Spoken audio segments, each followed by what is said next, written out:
Supreme court కూడా మాకున్న రాజ్యాంగం ప్రకారం స్పీకర్ అనేట ఆయననే నిర్ణయం తీసుకోవాలి, స్పీకర్ 3 నెలల లోపు నిర్ణయం తీసుకోవాలని క్లారిటీగా ఇచ్చారు. కాబట్టి స్పీకర్ నిర్ణయం తీసుకున్న దాన్ని బట్టి కాంగ్రెస్ పార్టీ కట్టుబడి ఉంటుంది. స్పీకర్ ఏ నిర్ణయం తీసుకున్నా ఒకవేళ బై ఎన్నికలు వస్తే బై ఎన్నికలు నిలబడి గెలుస్తాం. ఎందుకంటే ఇవాళ ప్రజాపాలన బ్రహ్మాండంగా చేస్తున్నాం, ప్రజలు మా వైపుర్రు.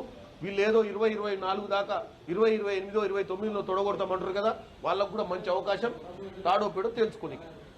సుప్రీంకోర్టు కూడా మాకున్న రాజ్యాంగం ప్రకారం స్పీకర్ అనేట ఆయననే నిర్ణయం తీసుకోవాలి, స్పీకర్ 3 నెలల లోపు నిర్ణయం తీసుకోవాలని క్లారిటీగా ఇచ్చారు.